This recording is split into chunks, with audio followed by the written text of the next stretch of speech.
The State Committee on the State of Emergency, also known as the Gang of Eight, was a group of 8 high-level officials within the Soviet government, the Communist Party, and the KGB, who attempted a coup against Mikhail Gorbachev on 19 August 1991.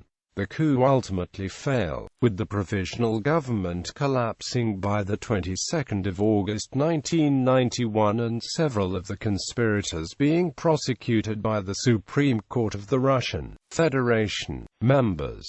The 8 members included Gennady Yanev, Vice President; Valentin Pavlov, Premier; Boris Pugard, Interior Minister; Dmitry Yazov, Defense Minister and Marshal of the Soviet Union; Vladimir Kryuchkov, Chairman of the KGB; Oleg Baklanov, First Deputy Chairman of the Defense Council of the USSR; Vasily Starodubtsev, Chairman of the Peasants' Union of the USSR; Alexander Dizhakov, President of the Association of State Enterprises. Pugo shot himself to avoid arrest, while the other 7 members were arrested.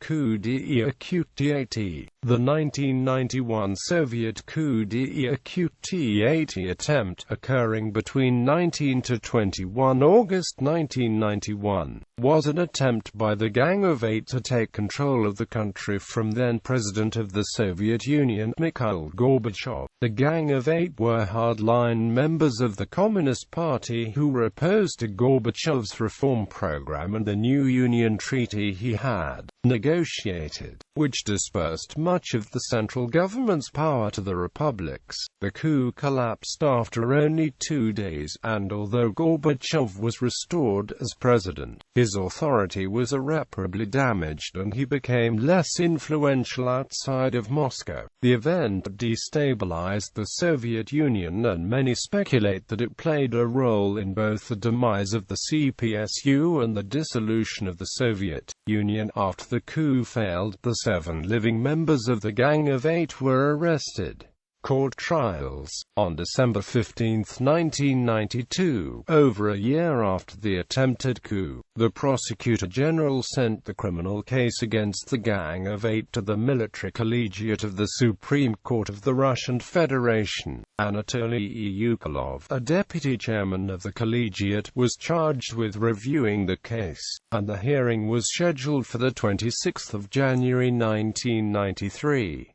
The defendants included the aforementioned 7 living member of the group plus Oleg Shenin, Politburo and Secretariat member Anatoly Lukyanov, chairman of the Supreme Soviet of the Soviet Union, and Valentin Vorenikov, General of the Army, Deputy Minister of Defense, and Commander of Land Forces. The trials lasted more than 10 months, from the 14th of April 1993 until the 1st of March 1994. They were open to the public and press. However, foreign press did not participate due to lack of space in the courtroom. A prosecution commission was assigned to the case by the collegiate, consisting of 9 people and headed by Denisov, a deputy prosecutor general. The defense attorneys, Genry Reznik, Genrik Padva, Yuri Ivanov, and Dmitry Steinberg, were hired, but in total, there were 17 defense attorneys.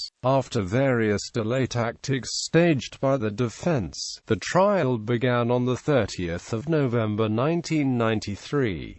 The main prosecutors were Yazov, Kryuchkov, Shenin, and Vorenikov. On the 23rd of February 1994, the State Duma issued an amnesty to the defense, and on the 1st of March 1994, the case was closed with all 10 defendants accepting amnesty. Vorenikov requested amnesty on the condition that Mikhail Gorbachev would be the next to be prosecuted, as he accused Gorbachev of creating the recent political disorder. The court rejected his petition, and upon Vorenikov sending his request to the Prosecutor General's office, it was rejected again. 10 days after the close, the Presidium of the Supreme Court revived the prosecution, ruling that procedural infringements regarding the amnesty had occurred. The Presidium arranged a new hearing and assigned a new judge, Viktor Alexandrovich Askin. He conducted the case review using revised court procedures.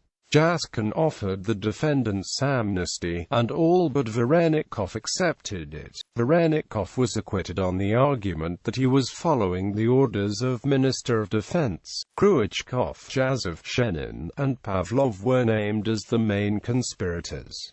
Further fate of GKCHP members. Pugo committed suicide, together with his wife.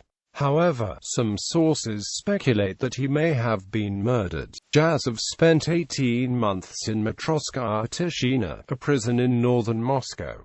According to the magazine Vlast No. 41 of 14 October 1991, he contacted the president from jail with a recorded video message, in which he repented and called himself an old fool. Jazov denies ever doing that, and he also accepted the amnesty offered by the Russians, stating that he was not guilty. He was dismissed from military service by the presidential order, and at his discharge was awarded a ceremonial weapon. He was also awarded an Order of Honor by the President of Russian Federation.